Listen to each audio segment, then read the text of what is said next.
Eto guys, nagprito ako ng tinapa. O, kasi may lulutuin ako mamaya. Papalamigin muna ito bago hihimayin. So, mamaya ko na itutuloy ha. Guys, eto na yung pinritong tinapa kanina. O yan, nahimay ko na. Tapos eto, piniflakes na guys. Para malutong-lutong. At eto naman ang pansit palabok. Ito na ang aking giniling, ang garlic, yan ang aking sibuyas, hindi ko pa nahihiwa. Ngayon, ipiprepare ko muna ang pansit palabok. Ito guys, sabi sa direction ng pag-prepare ng pansit palabok, ibababad muna sa tubig for 10 minutes. Ayan, babad natin.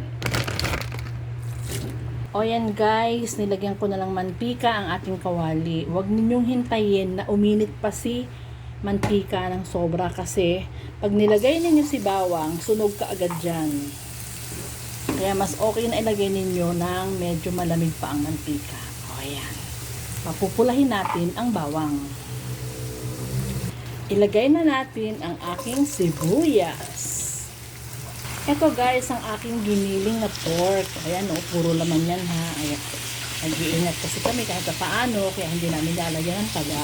Ayan.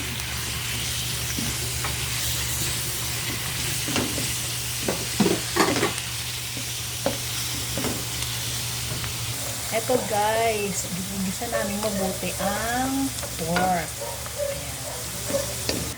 At ito guys, ang chicharon na gagamitin ko dito sa aking palabok. Guys, ilalagay na natin ang tubig.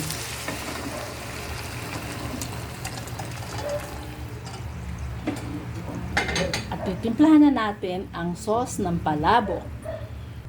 Guys, ito ang ating pansit palabok noodles. O, ayan. Medyo matigas pa.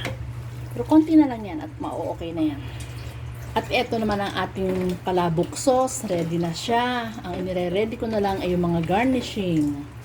Oh, wait lang tayo guys. Malapit na. Kakain na tayo. Ito na guys. Luto na ang ating noodles. At ito naman ang ating sauce. At ito naman guys, ang ating mga garnishing. Ready na rin.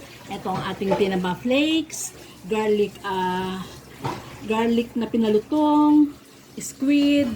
Spring onion, ang ating itlog, at ang ating chicharon. Ayan. Kakain na tayo. Pero gagawa muna ako. Magtitimpla ako sa isang plato para makita nyo ang finished product.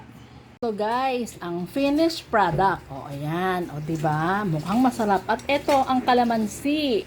Isang napaka-importanting ingredients ng ating palabok. Okay guys. Thank you for watching. Bye. See you next time.